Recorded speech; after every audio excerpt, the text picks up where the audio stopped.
Why is it even problematic?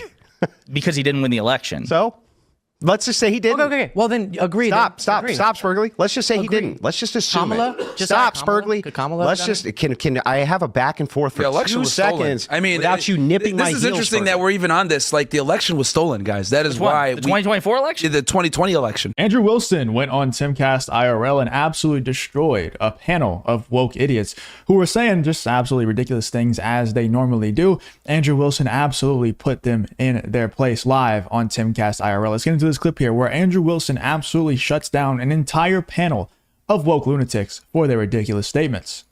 Let's just say I grant it. It's within his rights to set alternative electors. He's well within his rights to do that. Tell me why that's even wrong. Do you think if Donald Trump threatened to kill an American, that would be fascistic? Well, fascistic? Well, I mean, like, so we're gonna just to clarify. Yeah, I know. It's really you're gonna try to go somewhere. Blah, blah, blah. I want to stay focused because we are being no one's allowed to talk but Spurgley. Yeah, come on. No one's allowed to talk but Spurgley. I'm trying to advance the conversation by asking a question to clarify the point. I'm going to go back to what we were talking about. You guys said he's threatening the media. Andrew said that he hasn't actually done it. So I'm trying to say, what if it was a more extreme threat that wasn't just I'll pull a license? What if Trump said he would kill an American citizen? Would the threat of killing an American in and of itself, without the action of doing it, be fascistic? And this is for everybody. Specifically, like he's gonna if Trump said, "I'm gonna shoot a guy on Fifth Avenue," I'm gonna go do it right now. My point being, threatening to take legal action, we can argue whether it seems kind of a legalese question. So I'm trying to shift it to let's talk about an extreme action Trump could threaten. Okay. Well, I still haven't gotten an explanation of how it's acceptable to try to block the peaceful transfer of power from Andrew, which is what I keep saying. You brought up the fascism word. I said, hey, I get that people get real bogged down, which is why I've had hours of discussions about that particular term. I came here interested to see if MAGA figures could defend the actual actions, not the label, but the actions. And I'm yet to hear you walk through any of them. We're getting a little bit to the specifics of the media, so I appreciate that. But so to answer your question, him trying to induce a feeling of fear among the media as it's working with his rhetoric, with clear intentions, some of which he didn't actually get done the last time, but like he wanted. Let me explain why I asked the question. And I'm still waiting on either of them. So here's why I asked the question about killing an American specifically. Obama, I know. No, it's because whether or not the government can pull a license is a legal question over whether or not they violated a public license, and so you guys are then arguing outside of the actual confines of a legal issue, so let's make it definitively an issue of illegal or legal. Or we could talk about what Trump has. Okay, the federal government grants public licenses with stipulations. If you want to debate whether or not they can or can't, that's a legal procedural question. You understand you can have the governmental power to do something, but how you leverage it for the purpose. This is why I tried shifting away to something more direct, like killing somebody. A threat to kill somebody is a direct question. Well, the government can kill people. The government can kill people. Right. So that's what I'm saying. Like, to me, this belies the point of it. Like, this idea that it can't be authoritarian or can't be fascist if it is within the technical legal confines of the federal government. That's absurd. That's not the point I'm making. Of course. Which is why, again, the semantics would be really important here to clarify what we mean when we say fascist. No one's bringing that up. We don't care about the labeling. Yeah, I'm bringing it up, Spurgley. We're giving you specific. Yeah, but I love how he doesn't give in to like the soy boyness of Luke Beasley and this other guy. It's so funny how the first time Luke Beasley went on Tim Pool, he was so just calm and his actions, his demeanor was more reasonable. The things he was saying were ridiculous, but his demeanor was much more reasonable. Like, you can have a conversation with him. And then he gets all this feedback from all these lefties, Destiny, David Pakman saying he needs to stand up for himself more. He needs to really show Tim Pool, teach him a lesson, everything like that.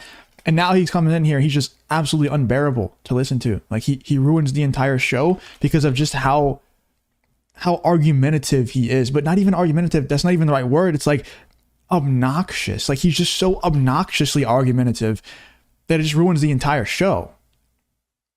And it's all because of the advice that he was given and the feedback he was given from his debate performance the first time, where Tim Pool absolutely destroyed him. Now he's getting destroyed by Andrew Wilson. Andrew Wilson's the wrong guy to act like this against, because he's not going to give in to your nonsense, your soy boyness. He's not going to give into it, and you can see that right here.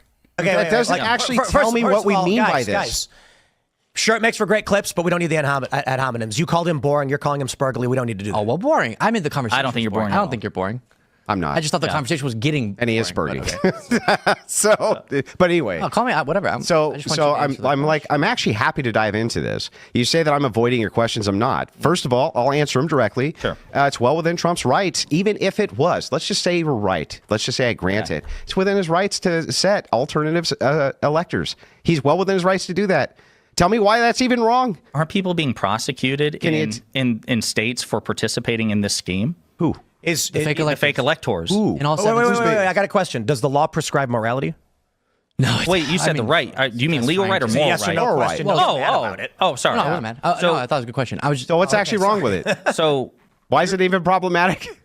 because he didn't win the election. So let's just say he didn't. Okay. Well, then agree. Stop, Agree. Spurgley. Let's just say he didn't. Let's just assume Kamala? it. Just Stop, like Kamala? Spurgley. Could Kamala have Let's done just can I have a back and forth for The election 2 was stolen. seconds I mean, without you nipping my This heels? is interesting that we're even on this. Like, the election was stolen, guys. That is why the 2024 election? The 2020 election. Oh shit. It was stolen. I mean, I'd like to just dive into this so that we can figure this out real quick. Why was it stolen? How was it stolen? That's a Multitude big of different factors here. I mean, I wrote it down.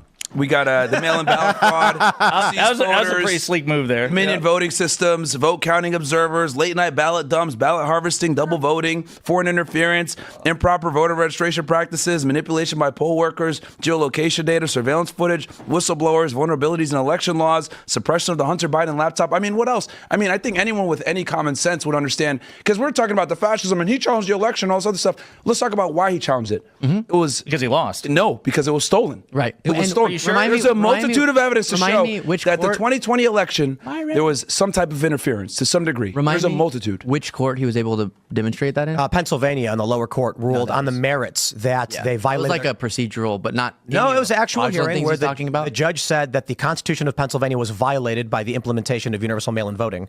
The Supreme Court overturned the ruling. And he just. Well, that's a higher. By the way, if you're someone who is on the left, which obviously you're probably not watching this video right now, but it's crazy to me that people who are on the left, like if I was on the left, right, and you have any sort of common sense in your brain, you have any sort of morals or principles or anything, and there's one side who maybe they are, let's just give them the benefit of the doubt, right? Maybe Myron and Andrew Wilson and Tim Pool and everybody on the right who is saying there was nefarious things happening in the 2020 election, maybe they're overblowing it a lot, right? Give them the benefit of the doubt. Say they are overblowing it, okay? If I'm on the other side, basically the side that is arguing for no election reform, we shouldn't look into anything, we shouldn't make sure that the election integrity is as great and as solid as it could possibly be. If you're on the side that's saying that we don't want to look into stuff and that you're a crazy conspiracy theorist, if you're just pushing for election reform and election integrity, I would probably leave that side. I would probably realize that, hold on, I don't think these are the good guys. If these people are claiming that they're the good guys and they also don't want election integrity to be as shored up as it can possibly be, they're probably not the good guys. You know what I'm saying? So if anybody has any sort of common sense and they're on the left wing and you're on the side where people are trying to not look into election integrity and making sure that the elections are as fair as possible, I think you're on the wrong side.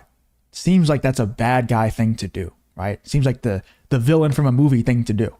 That's the higher court, right? So we should probably defer to he the asked me Supreme which Court. court did it. I said, right, I understand, but I assume he's referring to like a court's verdict or a court's And ruling, you just which listed a actually bunch of like you brought up geolocation data.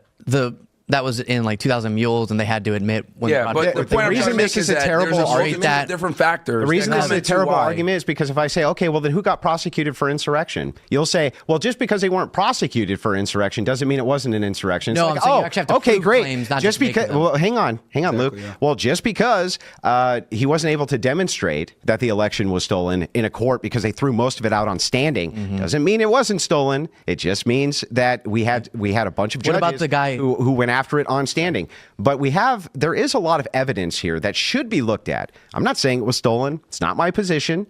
Okay, but I am saying that. Do you have a position on just out of curiosity? I think it should be investigated, and it never properly was. Being investigated. No, yeah. When Trump is in office, I think he should actually run a real investigation. And by the way, guys, I get asked all the time how I grew this YouTube channel so quickly in this politics niche. And what a lot of you don't realize is that I'm a YouTube strategist that has worked with a lot of top channels in this niche, such as Benny Johnson and Charlie Kirk. Me and my business partner worked with Russell Brand, actually reached out to me and we designed his thumbnails and gave him some strategy tips on how to grow his YouTube channel. Lauren Chen, so many other names. I could keep going on forever. But what I'm actually going to do, since so many of you have been asking me, is I'm hosting a free live workshop, a free live class this coming Thursday at 6 p.m. Central, 7 p.m. Eastern, where I'm literally going to break down the entire strategy that I use for this Justin Reloaded channel, as well as all the other channels and the top channels in this niche that we have worked with. I hope to see you there. If you are interested in joining, you can check the link in the pinned comment, or you can check the top link in the description,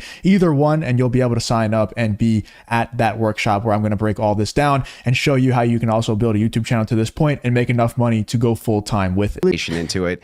I think that the idea that, well, Trump, so Biden takes the White House, that there was a legitimate investigation done by the Biden administration for the guy he could have lost to. I think that that's ridiculous. But doesn't that motive work the opposite way too? Go ahead. Like doesn't that motive work the opposite way? Because Trump's position was before the election, it's stolen, it's rigged. Well, and during the that's a fair criticism. I just think that you have enough third party people which can be approached who could investigate this in a way in which it was fair. But they hired like third party groups. So like, was it Cyber Ninjas? They weren't able others? First of all, they weren't able to subpoena a lot of the evidence that they wanted. They had a lot of the circuit courts throw things out on standing.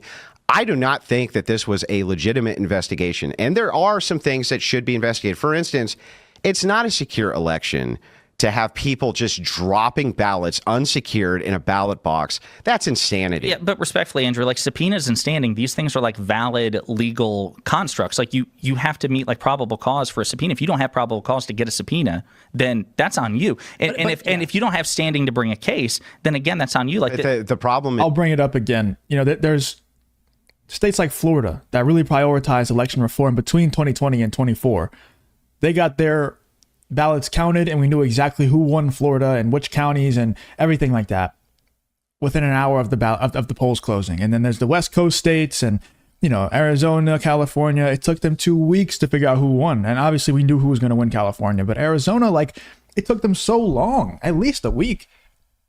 That's ridiculous. It should be unacceptable. And yet there's a whole side, there's 50% of the country arguing in favor of no election reform, of us not looking into it, of us not improving the election process.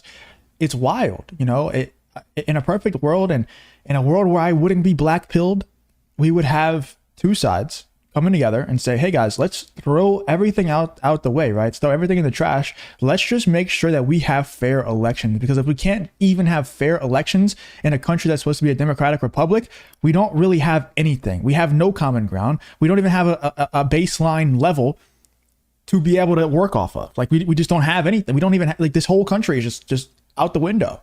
If we don't have fair elections, that's what America is built around. We're supposed to be different than all these other countries that rig their elections. And if we can't even both agree that we should make sure and do everything in our power that our elections are fair, then, I mean, we don't, like, that's a black pill. That's why I'm black pill. That's why I don't think there is any coming back from this. Because these people are so brainwashed, they don't even want to, you know, fulfill the basic promises of what America is supposed to be. Let me know in the comments, you guys think about Andrew Wilson going off on Luke Beasley and this other guy. This entire woke panel getting shut down by Andrew Wilson and Myron a little bit there. He made a little cameo there. Let me know in the comments, you guys think about this whole Andrew Wilson versus these woke idiots on Timcast IRL.